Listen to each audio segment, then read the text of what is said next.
Great. It looks like everyone is muted. My name is Debbie Scott Price, Tesla Science Center at Wardenclyffe. I'm Director of Marketing. Welcome everybody to our Tesla Unwired episode. Today we're going to be talking about the science of emotions during this time of COVID-19 crisis and isolation. I want to introduce you to our host, Mark Alessi. Mark is Executive Director at Tesla Science Center at Wardenclyffe. He's also an attorney and technology entrepreneur and Executive Director at Business Incubator Association of New York State. Hello, Mark. Hi, Debbie. Thank you so much. Thank you all for joining us. If this is your first time attending Tesla Unwired, we are convening thought leaders in the space of innovation in all different disciplines in honor of Nikola Tesla. And what we mean by that is Tesla was an innovator, and there is a method of innovation, problem solving, looking for a problem and coming up with a solution for it, whatever the discipline is. And so that is something that our crowd is interested in. As we hit pause on our construction, we've accelerated our online programs and our virtual programming. And part of that is because we always felt that just as important as our physical plant and opening the historic lab building to the public, it's just as important to provide great content. And the fact that the world saved this World Historic Site in a record-breaking crowdfund, we want to make sure that that content is available to everyone in every country. And that's what Tesla Unwired is about. That's what our STEM programming is about. As we go to our website, there are a number of modules that you can share with your children while you're at home. And then finally, that is what our Tesla Lego Challenge is about.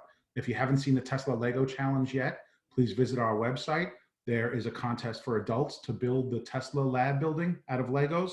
And there is a contest for children under 12 and children between 12 and 17. So today, our guest on Tesla Unwired is Dr. Ryan Madigan. Ryan Madigan is a clinical psychologist and entrepreneur dedicated to improving the lives, people's lives by expanding our understanding of emotional regulation, eliminating financial and geographic barriers to care through innovative research and technology. In 2013, Dr. Madigan founded the Boston Child Study Center, an evidence-based treatment, training, and research center located in Boston and in Los Angeles. He founded Emotion Minds in 2019, a free online platform dedicated to delivering resources and curriculum in emotion education and emotion regulation training.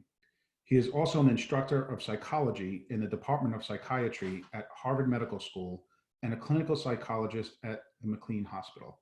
Thank you for joining us, Dr. Madigan. Thank you for having me, Mark. I appreciate that.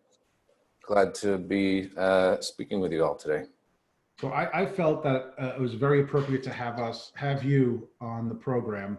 I watched you give a talk probably about 2, maybe 3 years ago on the irony of happiness. And I understand that you have a strong grounding in the science of happiness, and that plays a lot into the programming that you've done through the clinic.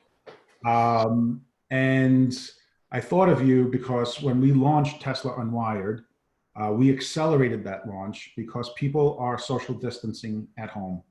And I knew that that was going to be a struggle for people, it was going to be a marathon for most in terms of making sure they maintain their mental health. And I oftentimes, through this process, thought back to your talk. And I thought that was something that it would be great to share with the crowd. When I looked you up again, I saw the innovation that you were doing in the mental health space. And then I really realized that we had to make sure that we got you on the program. So I really appreciate that you joined us. Would you mind telling us a little bit, about your studies and how it might relate to what people are experiencing right now? Certainly. I think, one of the things that I'm excited to talk to everyone about today is sort of very, very broadly looking at emotions in general and trying to help everyone in the same way that we help our clients better understand their own emotions, which will absolutely help everyone cope with this crisis. more effectively and more efficiently. I think one of the things you were also referencing is sort of the bridge between the science of emotions and innovation and technology. We're doing a lot of different things in our clinic, trying to find more efficient ways to get this information, get this treatment to families. So for example, because of this crisis, we went from doing about 40% telehealth to obviously 100% telehealth at this point. And we've had to expand services as well, where a lot of clients were previously on residential or inpatient units because of this crisis were discharged certainly earlier than they would have been, and created a real risk issue. And we were able to leverage technology to provide a partial hospital program, or a day program, if you will, to give people somewhere between 30 and 35 hours of treatment programming from their home. So technology has really helped us help others. And that's one of the things that we're looking forward to talking about today. I appreciate that.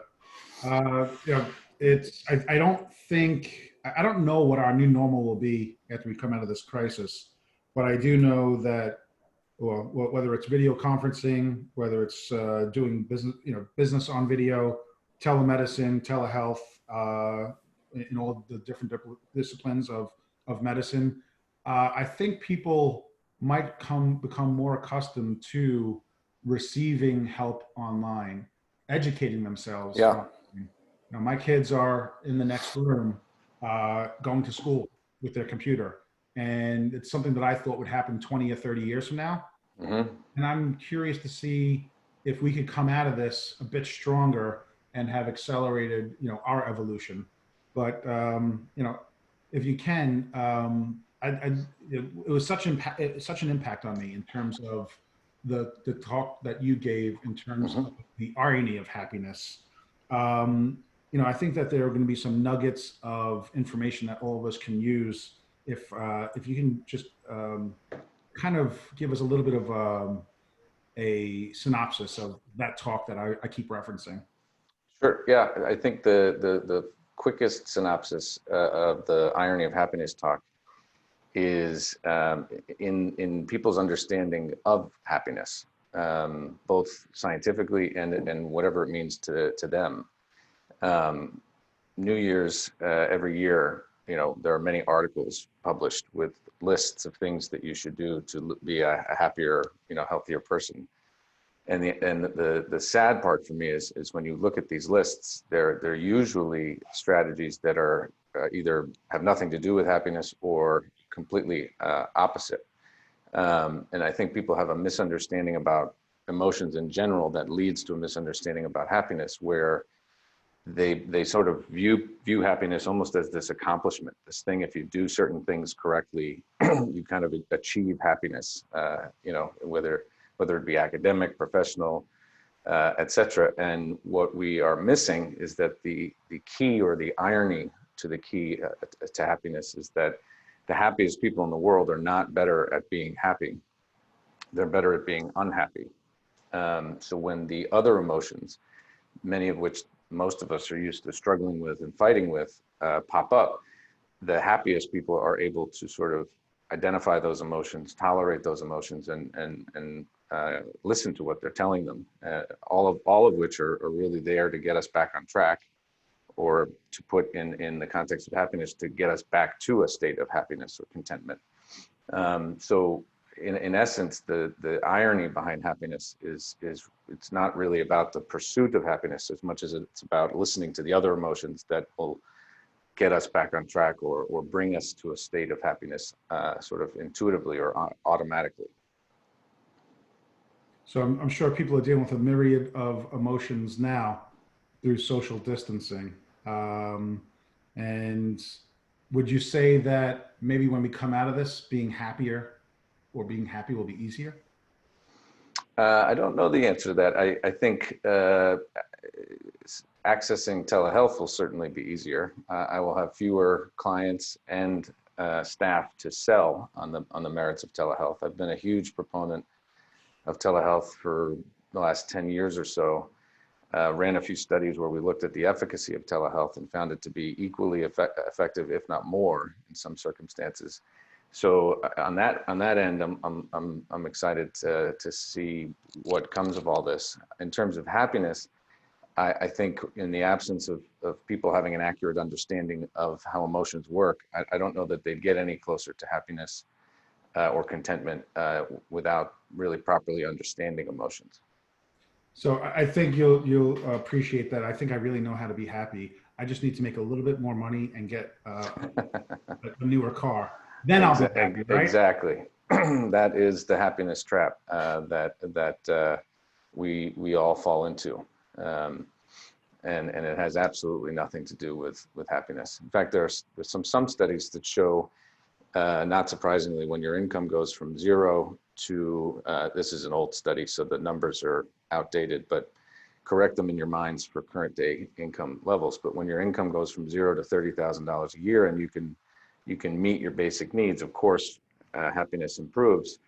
But when you go from 30 to 100,000, happiness stays flat. It doesn't increase or decrease. And then when you start making more than 100,000, at the time the study was published, your quality of life actually starts to decrease. So it's not the relationship between success and money and how we feel is myth. Right. So I'm going to try to refrain from asking too many questions. I know you have some slides that you can share with us in a presentation. Yeah. Love to have you, start giving that presentation. If you don't mind, I'll interrupt where if I find something that I'd like to Sure. Elucidate a little bit more, but please take it away.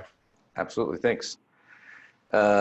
So I guess to kind of put this discussion in context, I want to talk a lot about the science of emotions, and we'll by the end find some ways in which to take a deeper dive into a few of these emotions in terms of how they're coming up for folks in the middle of this stay-at-home COVID crisis, and hopefully you all will be able to find ways to connect the dots yourselves as well.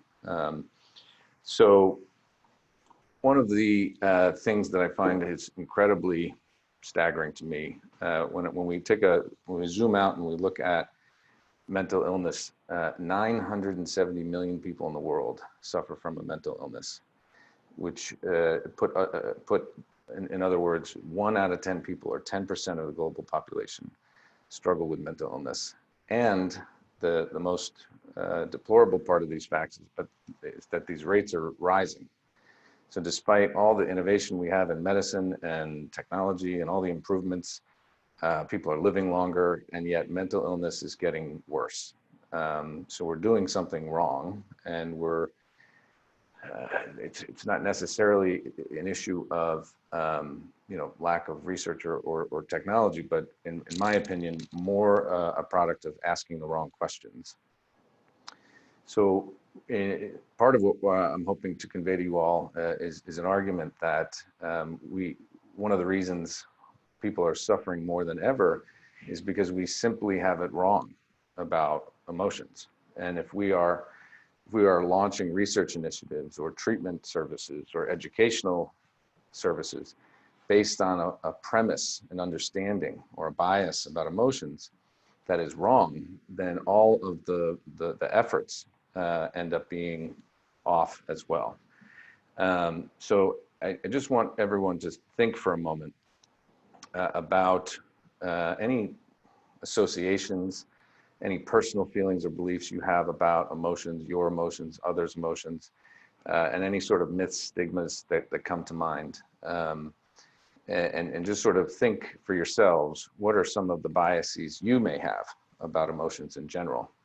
And as I kind of reflect on the same question, I even within my own field, we think about what certain medications are called that are prescribed for certain mental illness disorders, mental health disorders. Think about just the class of medications that are labeled antidepressants or anti-anxiety medication. There is a bias even in the names of these medications that the goal is to eliminate the emotion. Also, stigmas such as weakness or threat come to mind as well. And unfortunately, well, it's more of a dialectic. So the research that's being done, or a lot of the research that's being done, a lot of the funding, in a way is good. It's focused on the brain, but in another sense, it's also missing the mark. It's too focused on looking at biology, genes, genetics, chemistry as a sort of explanation for why people are suffering, as if to suggest that there's some glitch going on in a person's brain that is causing them to struggle with certain emotional disorders. And what I'd like to talk about today is a different way of viewing a cause to that problem. Also, before we jump into that, I want you to sort of think about when you see someone in your life get upset and they get anxious or sad. What are some of the things that you've said to them or that you've seen others say to you that aren't helpful? Oh, right? It's not that bad. It's not that bad. Exactly. It's not that bad. Look at the bright side. Be grateful for what you have. And one of the things I find really interesting, this might sound silly to some of you who don't do this for a living, but when a person starts to cry, I find it very telling how everyone in the room will frantically panic, scurrying around trying to find a box of tissues to throw at the individual who's crying, as if they're on fire, as if the person who's upset is going to die from crying. And even in my own staff, I sometimes will see it. One of my staff will be having a hard time and start to cry. And even us therapists are sort of like panicked, trying to grab the tissues to put the fire out. And we all have to kind of remind ourselves that the emotion is not the threat. The emotion is trying to tell us what the threat or problem is. So if we put the signal out, we're going to create some problems, and that's part of what we're going to talk about today. So to give you guys a really simple framework for understanding emotion regulation, if I am regulating my emotions effectively, then what that means is internally, what I've successfully done is I've identified what I'm feeling. I understand what that emotion is signaling or telling me. And I then move to figure out a way to manage or respond to that signal. Inversely, when I'm dysregulated, I'm struggling in one of these three domains, and the area I see is most prevalent in terms of where people get stuck or struggle is in their understanding of what the emotion means. So when they experience an emotion, if their understanding of why that emotion is happening or what that emotion means is wrong, then of course every effort they put into managing it or responding to it is going to be off as well. So try to keep this framework in mind when it comes to your own regulation of your own emotions, and also just as we kind of move through this discussion. So the one thing, I guess, to kind of introduce this dilemma and the discrepancy between how emotions really do work and how our society views them, I want to draw your attention to these two analogies. So if either of these were to pop up on your phone or in your car, the way in which we respond to them is pretty universal. There's not a lot of controversy about what these two things mean and how people should respond. So when the battery icon pops up on my phone, it's telling me two things. It's telling me that the energy or the battery in my phone is low and I need to plug it back in or recharge. And same with the gas gauge. It's telling me my gas or energy is low and I need to refill the tank. But if you think for a minute, and I'm going to give you one more analogy too. So if you take a look at this, these two pilots, and if you imagine boarding a plane and you sort of peek into the cockpit and you see all these alarms and buzzers sounding, and you're watching these pilots just cover these lights and alarms up with tape or markers because they don't want to deal with the signal itself. I don't know about you, but I would get off that plane. I would run off that plane. So to kind of think of these analogies for a second, whether it's the iPhone, whether it's the gas gauge, or whether you're witnessing a horrifying sight of a pilot ignoring warning signals, there's a sort of universal acceptance that those signals are trying to tell us something. So if I were to take a marker and color in my battery icon and sort of feel satisfied that my phone was back to fully charged, or if I drew the needle to the full, that would be a pretty crazy thing to do. That would raise a lot of eyebrows, as it should. So if we can kind of universally accept that this would be pretty crazy or out there behavior, why then do we do the exact same things when we have emotional signals or neurological signals, right? We're not listening to many of our emotions like we listen to these signals. In many ways, we treat our phones and our cars better than we treat ourselves. We give ourselves permission to listen to the signals on our phone, but not the ones coming from our own brain. So I want to kind of think of that conflict or controversy in how we listen to some signals but not others as we kind of move forward in this discussion. So if you see here with Homer Simpson, without an emotion, we have no information. So he's just sort of sitting there staring at his hand in the toaster. And fortunately for Homer, his brain does respond, and pain, which is one of many neurological signals, comes to the rescue and tells him pretty clearly that there's something wrong here. So we have to start with this basic fundamental fact that emotions are neurological signals that are providing information about our needs or threats to our needs. They are not the threats in and of themselves. And that's probably one of the most universally misunderstood issues that I see, both in the clients I work with, the families that they're living with, and just in most individuals in our society. So in order to really understand our own mental health and these rising rates of mental illness, we have to stop looking at the individual and the individual's brain in terms of blaming their brain.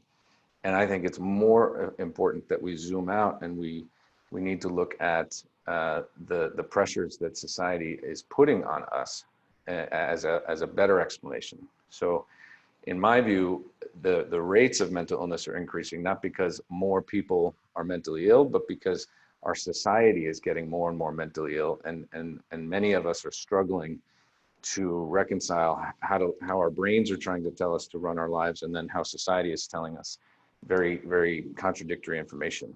And that causes a lot of suffering. So if we can accept that fact that emotions are signals, they have three parts to them. They're giving us information about what's happening. In this example, Homer is burning, or I don't know if he's getting electrocuted, but he's experiencing some sort of pain in his hand, as one would expect. And it's telling him what to do. And as you can see in this sort of third picture, he's scrambling to get away from the toaster. And it's telling us how important the issue is. The intensity of the emotion is part of the signal. So if you take a look at this image here, these two, this cute kid feeding her dad a sandwich, they are responding to another kind of neurological signal that most of us accept. When we experience hunger, that's our brain telling us two things. It's telling us that we're low in energy, low in calories, and we need to replenish, we need to eat. And when we do that, the signal goes away. We're no longer hungry for that time period, for that period of time. In a similar vein, we need to pay attention to the intensity of the signal, which is telling us how important the message is. So if you've ever grabbed something out of the toaster and it's hot, and you kind of juggle it back and forth in your hands over to the plate, you can do that because the signal, the pain, is moderate. It's hot enough that we have to sort of juggle it back and forth, but we can get it to the plate. If you did a similar thing with this pot of water, your brain wouldn't let you. You'd drop it instantly because the pain would be more significant, more intense. You would just drop the pot of boiling water instantly. So that's part of the signal. That's part of what your brain is trying to tell you is what's happening, what to do about it, and how immediately you have to respond. Does that make sense?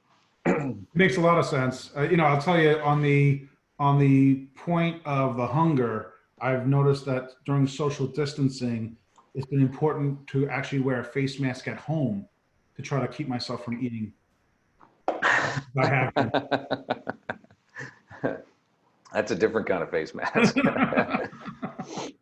That's a good one. Okay, so I'm not going to bore you all with this sort of dry spreadsheet, but this is a overview of most of the primary emotions in terms of what they are telling us, what they're telling us to do, and we're going to go through some examples of most of the big ones. If I could just ask a quick question on this list of emotions. What was introduced to me recently was the concept of an emotion wheel. And that because people are so disconnected from their emotions, it was suggested that you familiarize yourself with this wheel so that when you try to express yourself, at the very least, you're able to better identify what you're actually feeling. Mm-hmm. Do you subscribe to that? The emotion wheel, is that too? I'm not actually familiar with the emotion wheel, but we have an acronym that we use called STUN, S-T-U-N. Okay. Each letter is meant to help us sort of retroactively play detective and figure out what we're feeling. So the S stands for sensations. So we want to sort of identify what bodily sensations we're experiencing. If we start with just say anxiety or fear, right? My heart might start pounding. I might experience the butterflies. I might start to sweat or feel hot.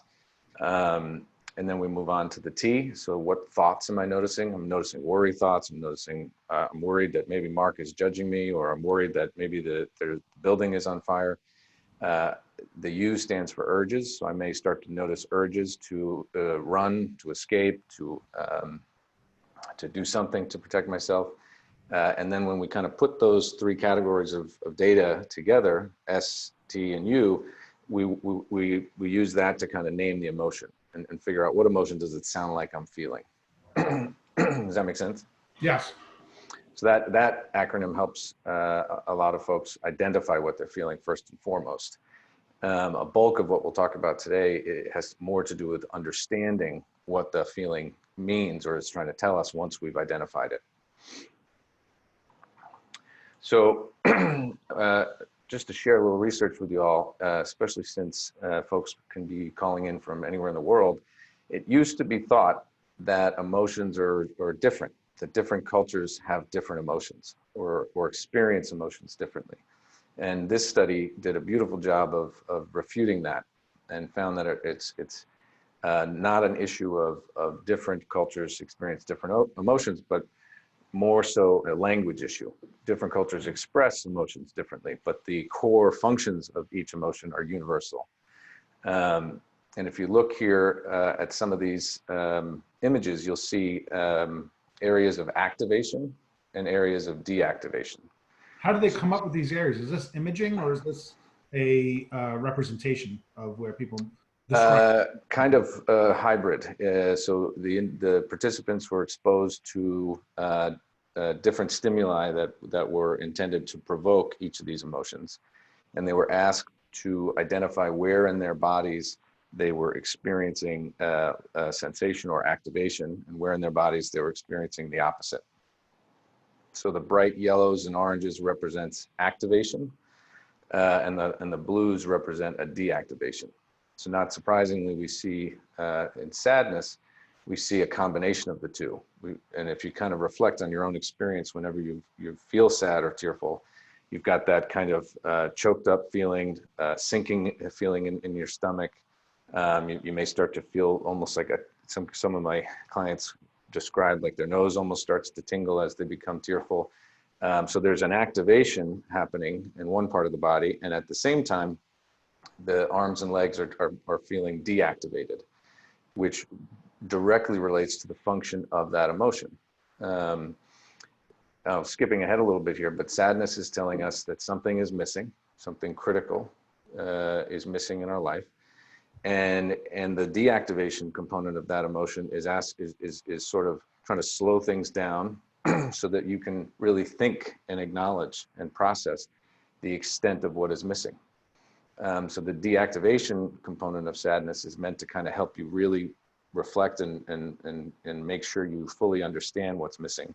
Maybe to a certain extent, like in the state of nature, you lose a companion and you need to assess and slow down and figure out what your vulnerabilities are, as opposed to just continue moving forward. So exactly.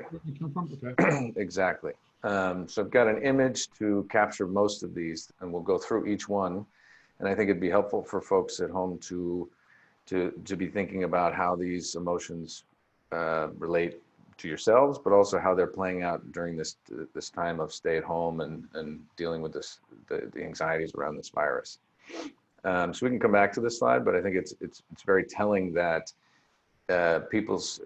participants' experiences of how these emotions are experienced in the body map on perfectly to the function of each emotion. So Dr. Madigan, some of the viewers from the last slide, the spreadsheet, some are hoping you could share that spreadsheet as a resource. More than happy to. Be great. And yep, I'll add that to I'll send it to you, and you feel free to share it with everyone. I can also add it to our website under forms. So feel free to download it off of our website. I can do that after our talk is over. Okay, thank you. Awesome, no problem. So let's jump into some of these. So here's an example of joy or happiness, which, contrary to many of these myths, is not an accomplishment or an outcome that you can achieve.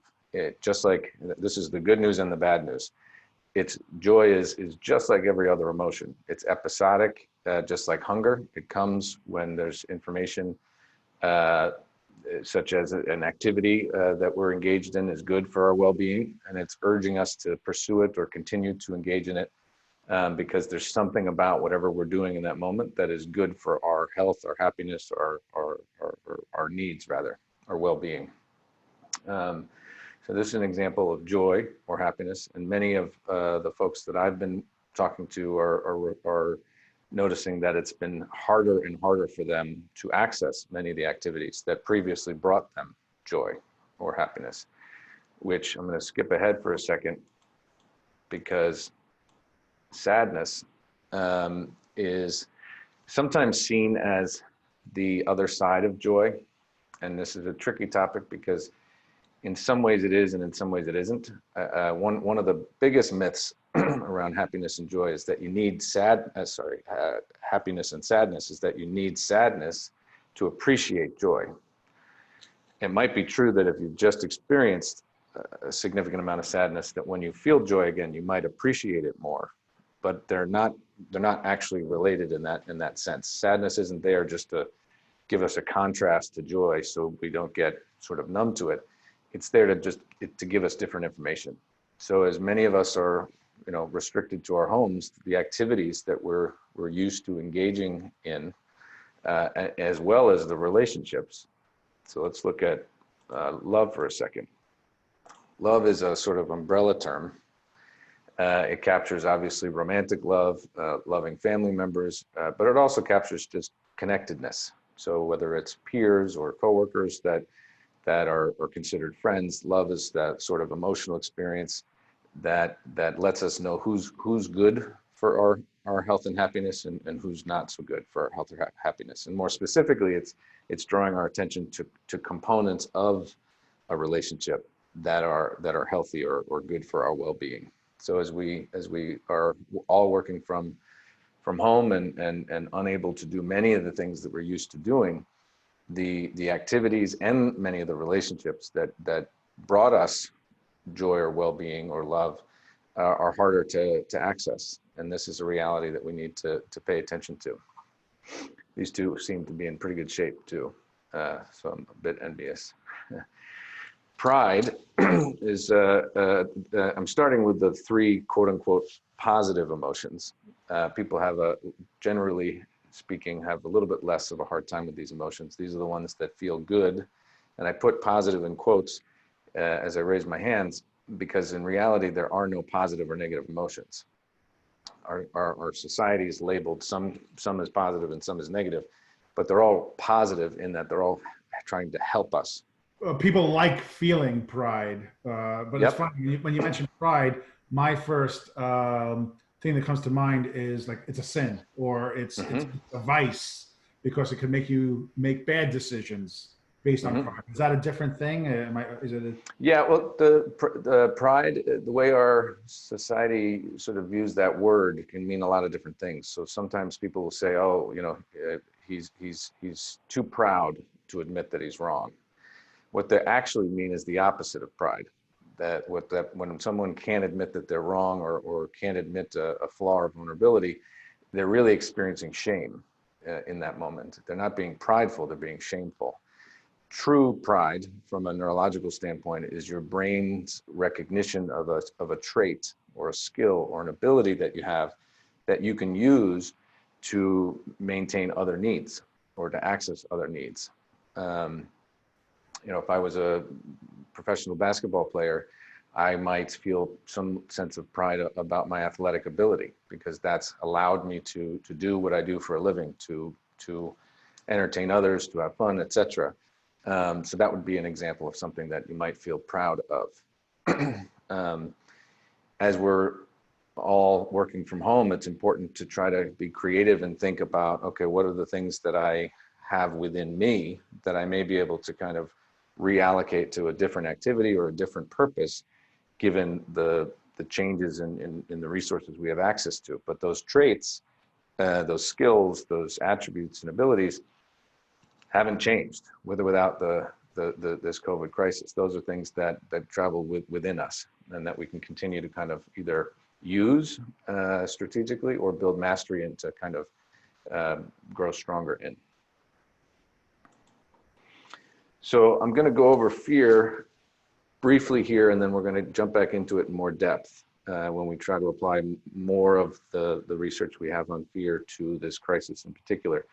But fear and anger are cousin signals, right? Many of you have probably heard of the fight or flight mechanism. It's really poorly labeled. It should really be called the flight or fight or freeze mechanism, because all three of those are natural responses to a threat. But the important thing to note here is just that fear and anger have the same signal. They're telling us about a threat, but they're telling us to do different things, and they often happen sequentially. So when there's a threat to our well-being, the first thing we're supposed to do is try to avoid that threat or escape from it.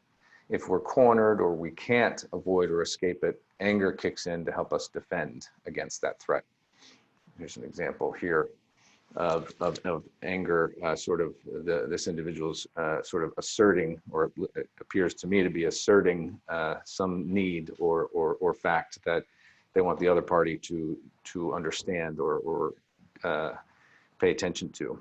I put fight in parentheses because anger is often associated with aggression or fight, and that could be a response to anger, to a need to defend oneself, but that's not the primary neurological function of anger. Anger is there to help us defend a need that may be threatened or blocked, not necessarily to fight.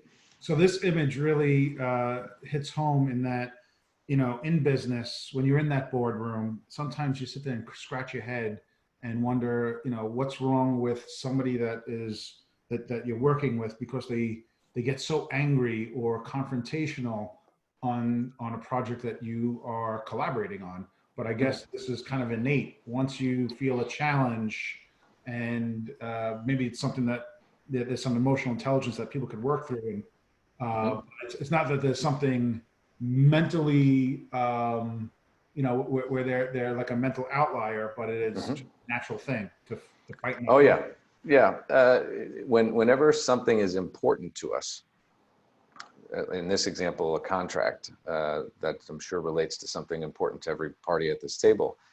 Whenever there's something that's important to us, anger is sort of a needs volume indicator, right? So if everybody in the room were on the same page, anger would not pop up because the individual's needs are being respected or adhered to.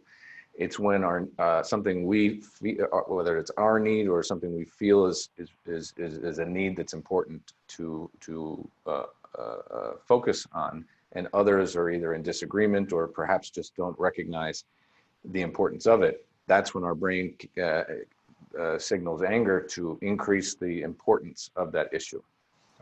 Oftentimes, anger is seen as a bad thing. It's oftentimes seen as an obstacle to intimacy in close relationships. I can only imagine how much more anger people are experiencing with their loved ones at home, with how much more time and restrictions we all have on our lives today.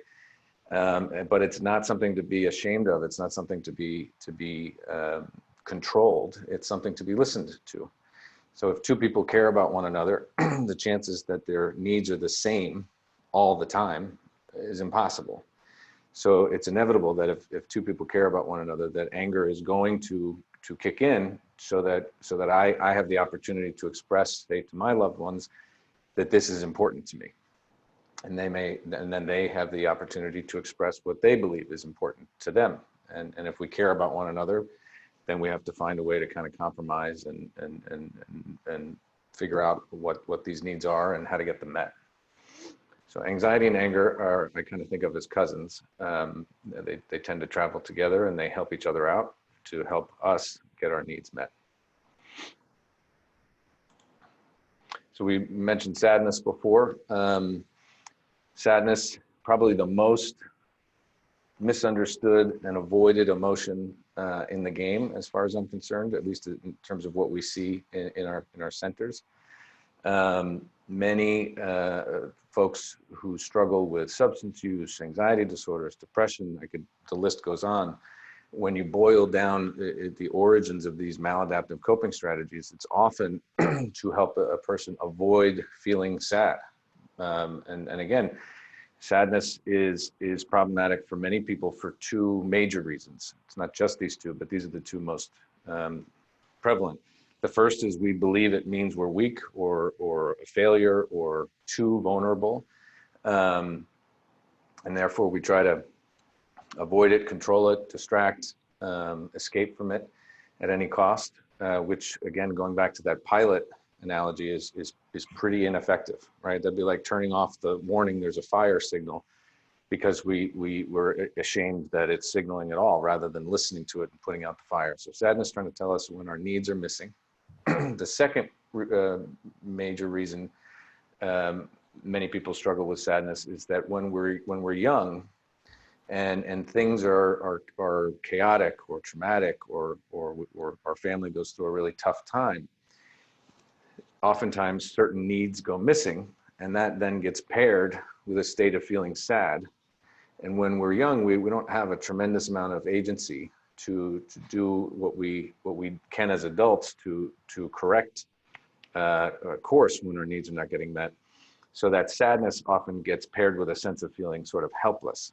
And many people associate feeling sad with feeling helpless when there's really no neurological connection between those two states at all. It's just been paired over and over again, and it starts to associate with one another. So, when it comes to sadness, when I think most lay people who may not have gone through counseling or had mental health help, when they think of folks that go and get counseling for being sad or for depression, and I don't know, that's two different things, sadness and depression.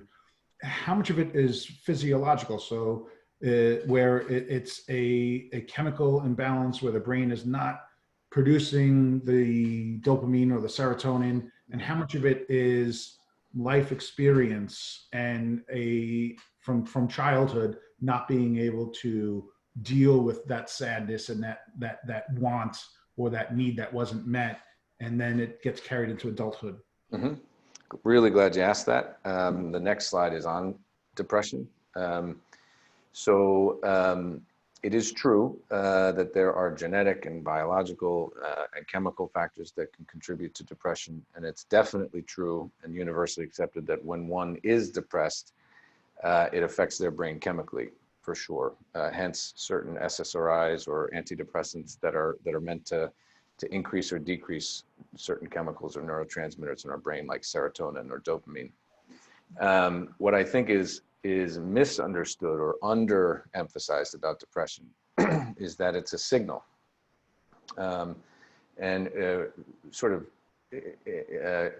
Interesting studies on animals, looking at grizzlies and deer, and looking at biological markers and behavioral markers of grizzlies, for example, in the winter. We start to see that hibernation is perhaps a very adaptive response, very similar to, or some would argue, the same as depression. So they are different emotions. Sadness and depression are, sometimes people think of depression as bad sadness, and it's not.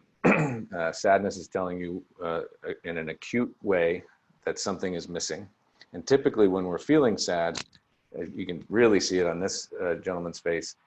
It's almost like if you think of like a movie theater, right? When we start to cry or feel sad, the movie or our thoughts or images in our mind are playing what's missing. They're showing us what's missing. So we're sort of grieving, and our mind is drawn to what's missing. Mm-hmm.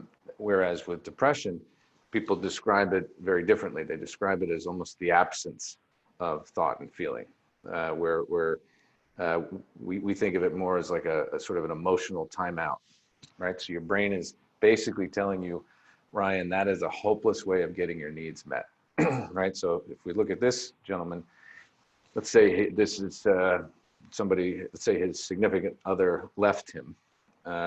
So no question about what's missing in this example. And let's say this guy has a hard time tolerating his sadness.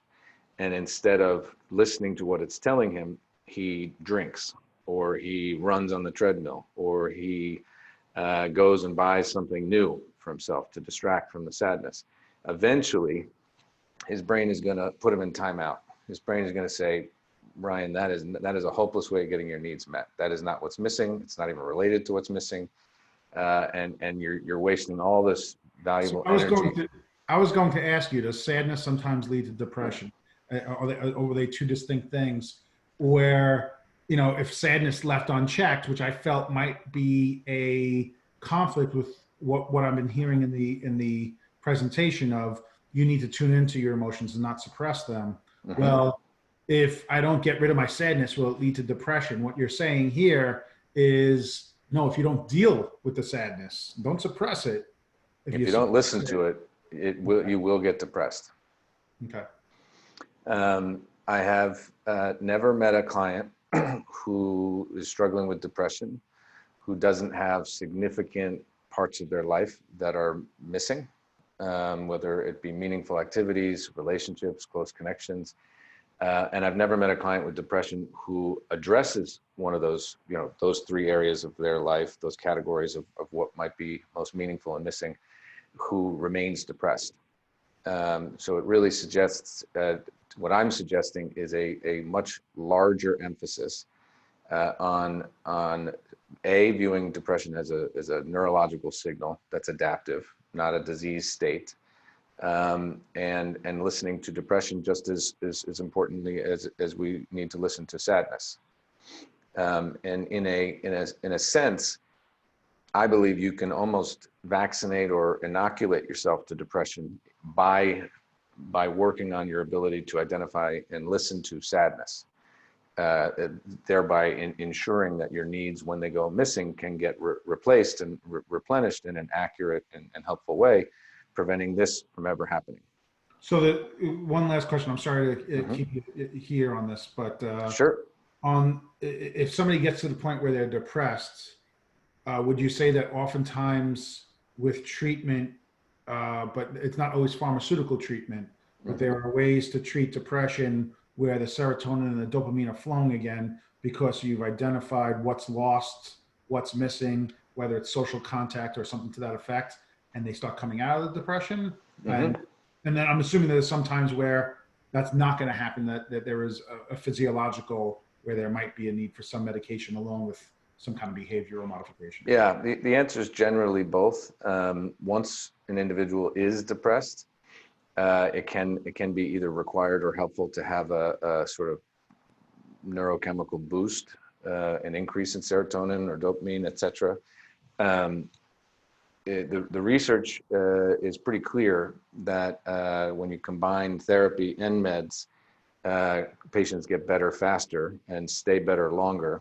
And the research is also pretty clear that if with meds alone, the rate of relapse is exponentially higher, which really suggests it isn't a primary chemical issue, but chemicals are related to the problem.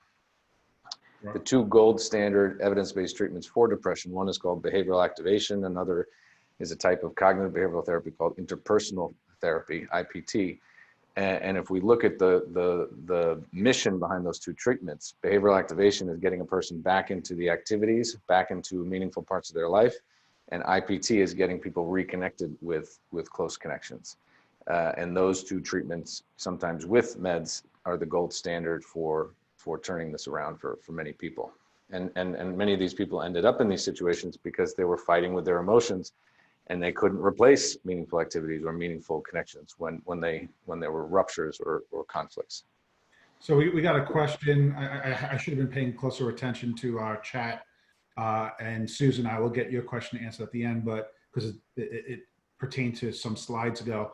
But Bob Salzman, Niskayuna, New York, asks, is sadness why Amazon has been receiving an incredible increase in orders lately? That's a great question. I think avoidance of sadness is probably why Amazon's orders are up. I think people are probably feeling, well, I don't want to overly I think it depends on what they're buying. If they're buying things to replace meaningful activities that they can't otherwise access, it's probably a healthy response to sadness. If they're buying things to make themselves feel better with something novel and shiny, it's probably not going to get them there. But Amazon wins either way. Yet again. Um, so real quick, let's go over one or two of these other emotions. Guilt. I'm not going to spend as much time on these because I want to get into how more depth with anxiety and sadness as it relates to this crisis. Guilt is our brain's way of keeping us connected, right? It tells us when we've done something wrong that others may not appreciate, and it urges us to repair. Shame is a more controversial emotion, but I'm going to leave it at shame is my brain feeling like there's something wrong with me. I would argue shame is really not a primary emotion that's adaptive at all. Well, it's not biologically adaptive in that it's not there to help us get our needs met. This is a whole nother talk, but shame is more of a human construct that we create when we're out of control. It's a way in which we regain a sense of control by blaming ourselves for everything that's gone wrong, so that tomorrow I feel like I'm back in control because I can try harder, be harder on myself, punish myself, etc., even if it wasn't my fault in the first place. And it usually starts with some sort of traumatic experiences that we can't do much about. So it's really more a response to helplessness, and it's, so I'll leave it at that for now. The other two emotions that get misunderstood pretty significantly are jealousy and envy. Jealousy is one of the more stigmatized emotions. If somebody were to say, oh, Ryan is a jealous person, it's always a negative thing. Jealousy in and of itself is not a negative thing. Jealousy is seen as a negative thing because what we're really talking about when we say, oh, Ryan's a jealous person, we're talking about Ryan becoming very controlling when he feels jealousy. But jealousy in and of itself it's just your brain telling you that something's important to you and it's urging you to protect it and maintain it, not control it. And oftentimes, ironically, people who are controlling when they're jealous end up losing the thing that they were trying to protect. Envy is sometimes seen as a synonym, but it isn't. Envy is really, seeing something that you want or deserve, and wanting it, having urges to pursue it, and try to sort of bring that part into your life. Okay, so let's dive into anxiety a little bit more. The two things we need to know about how to cope with anxiety, rather than so that anxiety doesn't take over our lives, these two principles of uncertainty and agency. So we're going to talk about uncertainty and agency as it relates to anxiety and this COVID crisis. If we are able to increase, if we're able to decrease uncertainty and increase agency, we're at our best. When uncertainty is high and agency is low, we're at our most vulnerable. It's when we feel most out of control. So I'm going to start with focusing on decreasing uncertainty as it pertains to anxiety, and then how that pertains to COVID as well.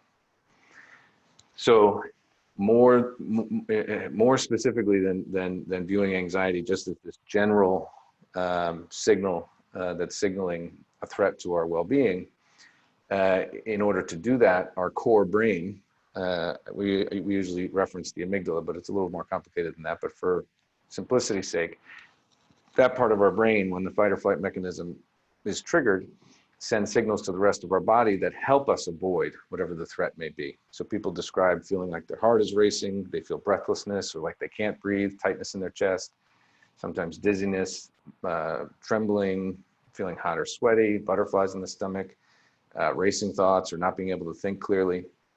And it's not enough to just know that anxiety has an adaptive function. It's really important to know what each symptom or physiological signal is doing, because many people, when they become anxious, start with fears about some external threat, and then because of their body's intense response, they have a secondary threat response to the sensations themselves. So if we understand these sensations, it helps us respond to our anxiety better. So we're not catastrophizing the fact that our heart is racing. We are understanding the function of each of these physiological responses. So if you think about the function of anxiety is to help us avoid threats, our heart starts to pound to increase blood and oxygen to the rest of our muscles so that we can escape a threat. Same thing happens with breathlessness.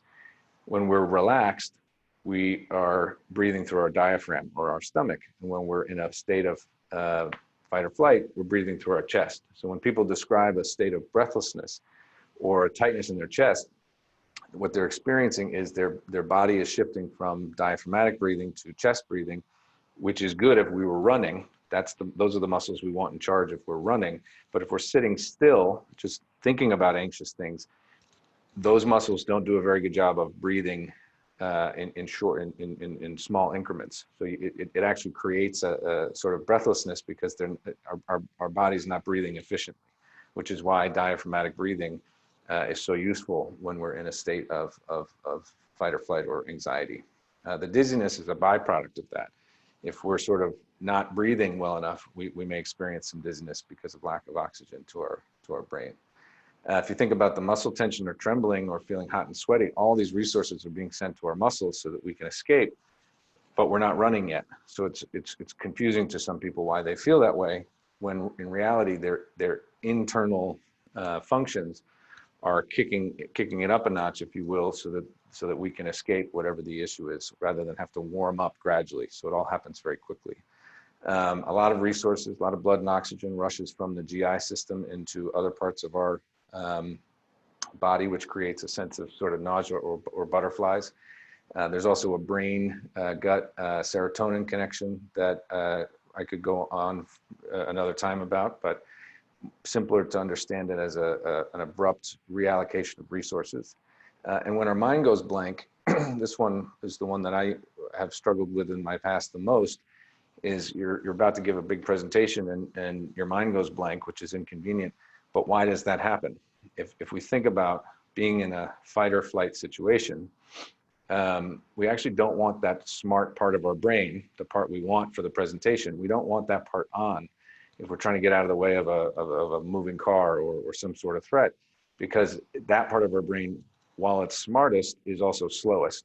And our core brain, while not as smart, is much faster. So it's a survival mechanism that causes our brain to go blank, to be more efficient, basically. And if you engage in some diaphragmatic breathing and some distracting physical movement, you'll find your mind will come back online. So, quick question. As you're talking about this, I think about, all right, when my mind starts racing and I'll do some yoga or meditate. And so, during this whole social distancing, I've done a lot of yoga and meditated almost every day. My question is, can you do too much? Can you relax too much? Let's get out of this crisis for a second. Is getting to a point of such relaxation ever a problem? Where you need the stimuli and the anxiety to a certain extent? Well, you need the anxiety to tell us what's important. And anxiety is there to sort of help us protect or prevent threats to those things that are important. So if you were constantly meditating, you wouldn't be able to accomplish anything.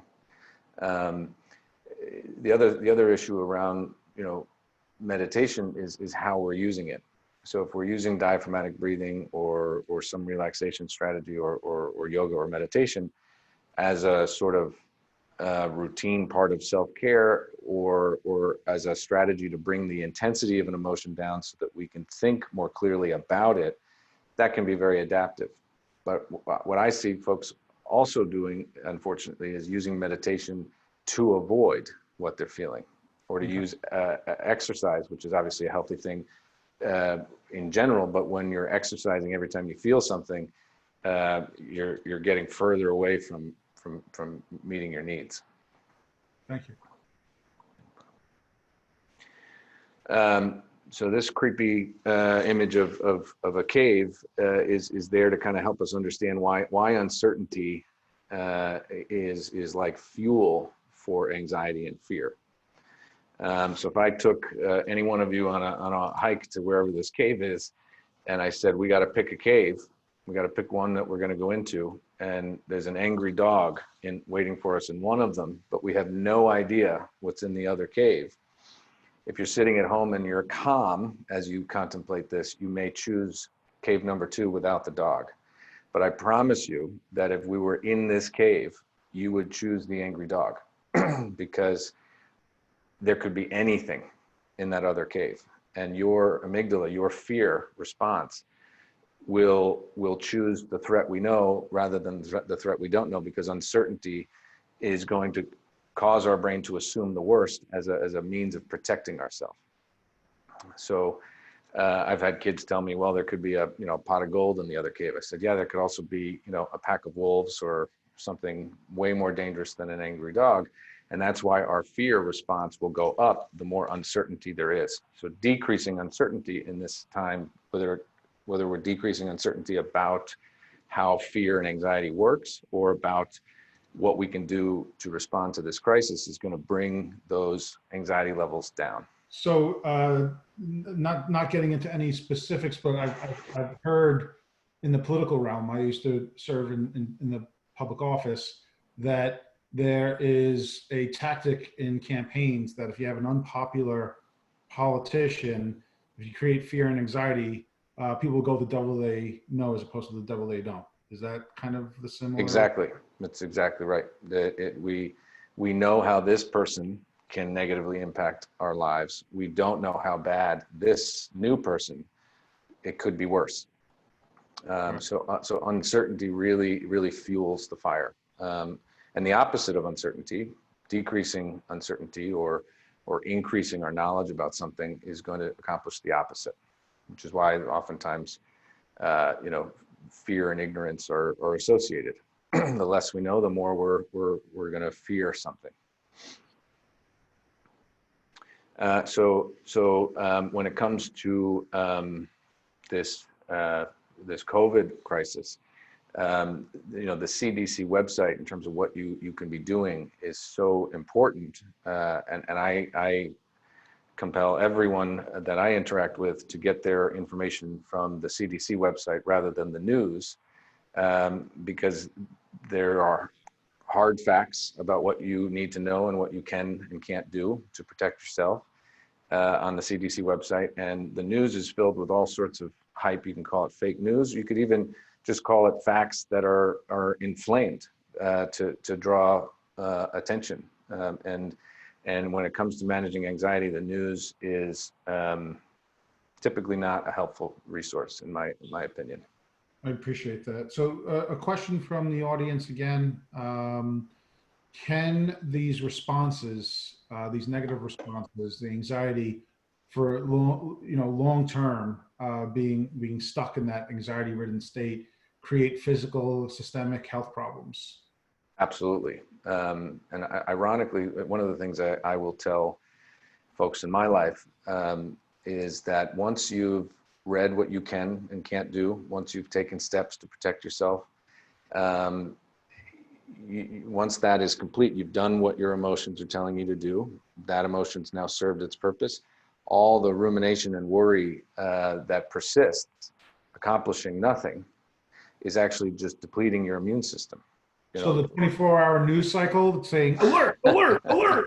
That's physically bad for us. It is physically bad for your health. Your brain is releasing cortisol, which is basically poison for your body and organs, and it's been proven to decrease people's immunities and immune systems. So having a separation of what you can and can't do is really important, and finding ways to bring down that sort of chronic worry is critical for your physical and your emotional, your health. So literally, you can worry yourself sick. So shifting quickly to sadness. Reminder that sadness is telling us that something's missing. If you are feeling a lot of sadness or loneliness, I find it helpful to kind of think of your life as having three different parts. Meaningful activities, values-based activities that you find you get meaning or purpose from, meaningful relationships, and close connections. And I differentiate these two because for many of you listening, I'm sure you can relate to the difference in what a good friend feels like versus a really close, intimate connection. Friendships or relationships tend to be people we enjoy spending time with, and close connections are the folks who know us inside and out. They know our passions, they know what we're excited about, they also know what we're insecure about, sad about, etc. So if you're struggling with sadness and you're not really sure what might be missing, I would do sort of a meaningful inventory and see how these parts of your life are doing, and focus on what we can do to replace the function of what's missing for this time until we can get back parts of our life that were a bit easier to access. Does that make sense? Yes. Awesome. And if we have time, there's Russ Harris, who's a really brilliant therapist, put together a video outlining an acronym, because psychologists love acronyms, called Face COVID, that he created to help people sort of juggle the balance between listening to what their anxiety is telling them versus worrying themselves sick. So I'm going to see if I can share this with you all as a final sort of note. I have to share my computer sound, which I think is going to mute me temporarily. So I will be back in just a moment. Let me know if you can't hear this. Can you hear it okay? Yes. When we face a crisis of any sort, fear and anxiety are inevitable. They are normal, natural responses to any challenging situation infused with danger and uncertainty. Face COVID is a set of practical steps for dealing with such situations. F is for focus on what's in your control. You can't control what happens in the future. You can't control coronavirus itself or the world economy or what other people do, and you can't magically control your thoughts and feelings. Fear, anxiety, and worry are inevitable. But you can control what you do here and now. So let's focus on that. A is for acknowledge your thoughts and feelings.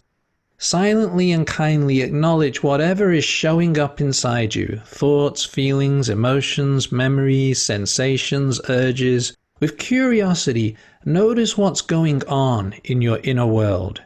You might say to yourself, I am noticing feelings of anxiety, or I'm having thoughts about getting sick, or I'm having feelings of loneliness. And as you continue acknowledging your thoughts and feelings, bring in the next step, which is C, come back into your body. Find your own way of connecting with your physical body. For example, you might try slowly pressing your feet hard into the floor, or slowly pressing your fingertips together, slowly stretching your arms or your neck, or shrugging your shoulders, or slowly breathing. And as you acknowledge your thoughts and feelings and come back into your body, you then move to E, which is for engage in what you're doing. Get a sense of where you are here and now and refocus your attention on the activity at hand. Notice 5 things you can see, 5 things you can hear. Notice what you can touch and taste and smell. Notice what you are doing and give your full attention to that activity. And then C is for committed action. This means effective action guided by your core values. Action you take because it's important to you, even if it brings up difficult thoughts and feelings. Of course, this includes following official guidelines on what to do during this crisis. But in addition, ask yourself regularly, what can I do right now, no matter how small it may be, that improves life for myself or others I live with or people in my community? And whatever the answer is, do it and engage in it fully. O is for opening up. This means making room for difficult feelings and being kind to yourself. As this crisis unfolds, we'll all feel fear, anxiety, anger, sadness, guilt, loneliness, and so on. We can't stop these painful feelings from arising, but we can open up and make room for them. Acknowledge they are normal, allow them to be there even though they hurt, and treat ourselves kindly. Consider what are kind words you can say to yourself and kind things you can do for yourself to help you cope. Oops. Sorry about that, folks. Hurt, and treat ourselves kindly. Consider what are kind words you can say to yourself and kind things you can do for yourself to help you cope with this suffering. V is for values. Committed action should be guided by your core values. What do you want to stand for in the face of this crisis? What sort of person do you want to be as you go through this? How do you want to treat yourself and others? Your values might include love, respect, humor, patience, courage, honesty, caring, openness, kindness, compassion, or numerous others. Look for ways to sprinkle your values into your day and let them guide and motivate your actions. I is for identify resources. Identify resources for help, assistance, support, and advice. This includes friends, family, neighbors, health professionals, and emergency services. Make sure you know the emergency helpline phone numbers, including those for psychological help if required. D is for disinfect and distance. Remember to disinfect regularly and practice physical distancing for the greater good of your community. Please run through the steps of Face COVID as often as you can for the benefit of yourself, your loved ones, and all the people in your community. All right. So we're always looking for ways to make complicated issues a little bit simpler to remember and implement. And that's part of why this is so important, or I find this particular acronym quite useful. So with that said, I've got a few links that I believe you guys can also include in the comments or bio, so people can click them. So we have some resources for what families can be doing, how to talk to one another about this crisis. Lots of great resources on our website under the COVID tab at bostonchildstudycenter.com. So feel free to visit, and I'll add the function of emotions worksheet to that website. Emotion Minds, which Mark referenced in my introduction, is coming soon. That free online platform that we're looking to basically kind of be a sort of a Khan Academy for an emotion education. I find it fascinating how that school teaches us just about everything except how to regulate our emotions and manage finances, and then we graduate, and the two things we need more than anything nobody's even mentioned before. So we're hoping to chip away at one part of that problem by providing a free education on emotion that schools and individuals can use the like. I'm constantly posting things I find helpful to educate the community on my LinkedIn. We also have a Facebook page, and the YouTube video is the video we just watched. So hopefully some of these things are helpful to you all, and really appreciate you guys tuning in, and would love to answer any questions that you guys might have. Thank you, Dr. Madigan. I wrote down some questions as they came in during the presentation. I'm sure more will come in now that we're at the Q&A part. First, tell us telehealth and the innovations in telehealth that you've been working on. Can you give us a little bit more on that? Sure. Well, in the immediate response to this crisis, we put together a partial hospital program to meet the need of so many patients who were previously on inpatient residential units because of their degree of, say, suicidality, and now are home without those supports or supervision. We obviously couldn't replicate the supervision an inpatient unit provides, but we were able to replicate the treatment and support that is much more intensive that a residential might provide, all through the web, through telehealth. The more generally speaking, technology is feared more than it is utilized in my field, as I see it. Others hopefully or may disagree. I believe telehealth historically has been really underutilized, and it doesn't have to be an all or nothing platform. I think there are many telehealth only services out there that are starting to get more popular, but the ways in which we can use technology either to provide all of the treatment or some of the treatment is really underappreciated. So for example, I have a young woman I work with who I believe she's a freshman in college, with severe social anxiety, very anxious about panicking in front of people, very anxious about embarrassing herself, hadn't been to a social event in months. And I threw a bug in ear. There was no video, but she wore her AirPods in one of her ears, and I was able to coach her through the party. Basically, she had a panic attack and went to the bathroom. I was able to coach her.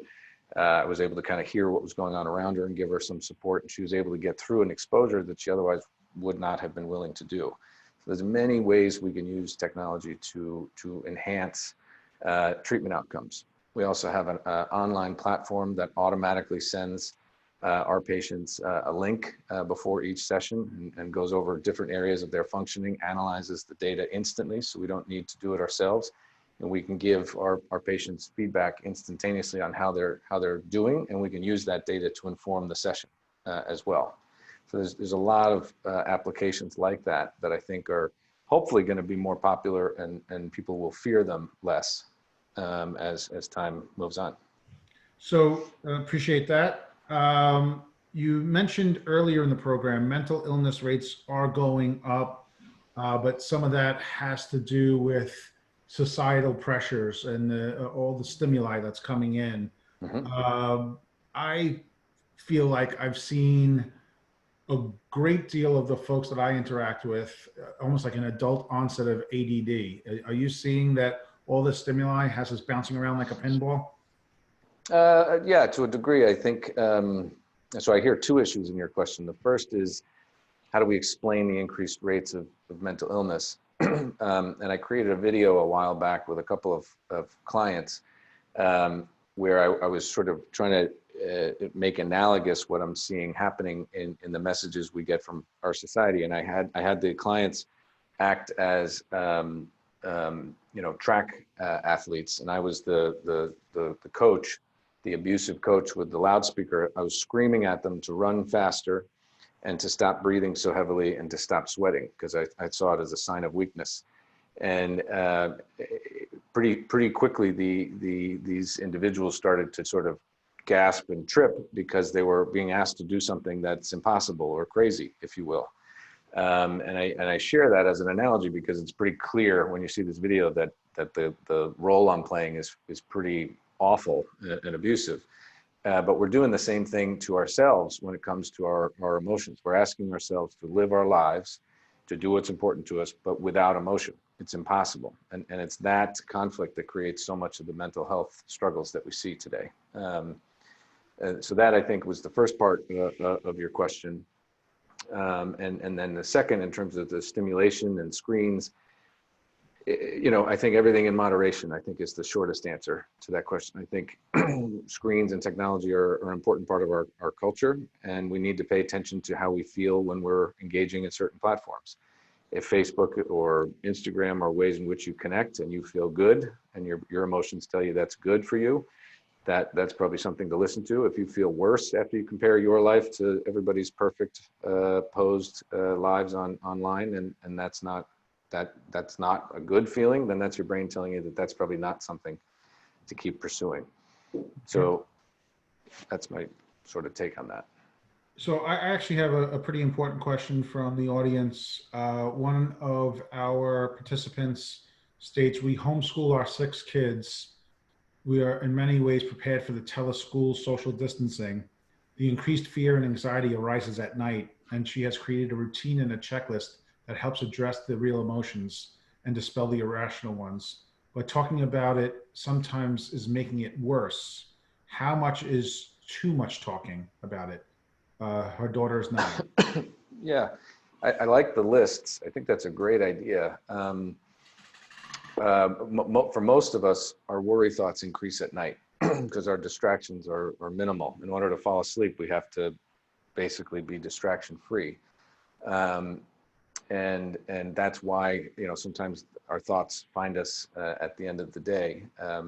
So I think I would normalize for yourself and for your daughter that worrying more at night is normal. And then I would probably I'd jot down, like you're doing already, what the worries are. And then I'd take it 2 steps further, and I'd create maybe a sub column where you identify what you can do about each worry. What's your plan? Like, all right, we're worried about this. This is what we're going to do, and this is when we're going to do it.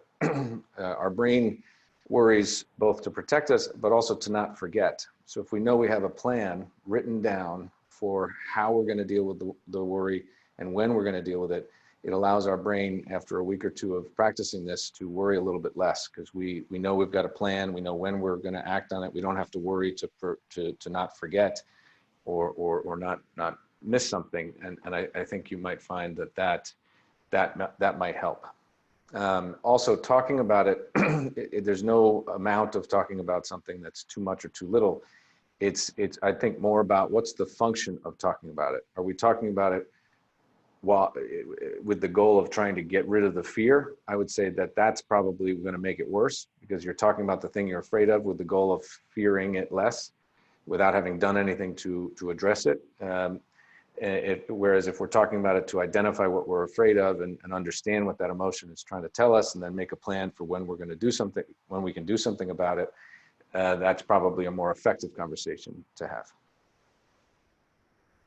One question that I had not asked was the chart that you had shown us. I think it was the spreadsheet. Oh, no, you mentioned the STUN. STUN was the acronym. Is that similar to the meerkat, tiger, and owl approach, TERS. Have you heard of that approach? I'm not familiar with that one. Okay. But if it has a similar framework for identifying sensations, thoughts, urges as a way of, figuring out what you're feeling, then there might be some overlap there. Okay. Any questions that I should have asked you? Innovations that you see coming down in telemedicine, telehealth. One thing we're working on and excited about are developing apps that we're in the middle of working on right now. Apps that can be either used as a standalone sort of coach, where people can input what they're feeling, and the app can help guide them through the process of understanding and managing their thoughts and feelings, or an app that can augment treatment with a live therapist. I think is one thing we're very excited about. I've seen a lot of virtual tours of spaces. One thing I'd love to see is if we could develop a virtual space so that if you were wearing, say, a virtual reality headset, you'd actually feel like you were in the room with the therapist rather than just seeing them on your screen. So things like that, I think, are going to bring more of this support to more people more easily. I was surprised. We were sort of expected a little bit of a drop off in therapy participation during this time. And not only did we understandably get significantly more referrals during this period, we also noticed that no-shows and cancellations dropped to nearly zero because the obstacle of driving to therapy disappeared. Right. So the hustle and bustle of driving into the city or wherever your therapist might be is more of an obstacle than I think people realize. So cancellations, when all you have to do is open your computer, basically disappeared. Yep. So, well, I can't thank you enough for your time. I really think that this has been tremendously valuable for our entire audience. And for those of you who are online with us now or are listening, all the links that have been mentioned for Boston Child Study Center or Emotion Minds are going to be on our website, housed alongside this video podcast. And for those of you dealing with social distancing issues, one of the reasons we thought it's important that we address these issues is our namesake, Nikola Tesla. He had to social distance. In 1874, there was a cholera epidemic in Tesla's hometown, and his parents told him not to come back from high school. He didn't listen to them. He came back and almost immediately contracted cholera and was at a point where he may have been on his deathbed. And it was during that time, first of all, in his conversations with his father, that his dad was praying. His dad was a priest, and his dad was praying for Tesla's life and urging him to have a will to live. And Tesla asked his father during this period of time, I would have more of a will to live if I wasn't being forced into the seminary, but if I could pursue my studies in engineering, I want to invent. And his father basically acquiesced. And Tesla says that gave him the jolt he needed to be able to improve. His family had him self-isolate in the mountains in 1874. And it was during this self-isolation that Tesla was reading Mark Twain. He was communing with nature. And it's where he started to actually conceptualize in his mind inventions that further into the future he would be able to perfect. He came up with inventions such as vacuum tube messaging, similar to what you see at your local bank when you put your deposit into a vacuum tube and it shoots over to the teller, or flying machines. But what I guess we're trying to express is, yes, social distancing is definitely a challenge. We'll get through it. And if you're anything like Nikola Tesla, you may persevere and actually find some positive things that come out of it. So thank you for your time, Dr. Madigan. Thank you you for having me. Audience. And look forward to next time. Thanks so much. Absolutely.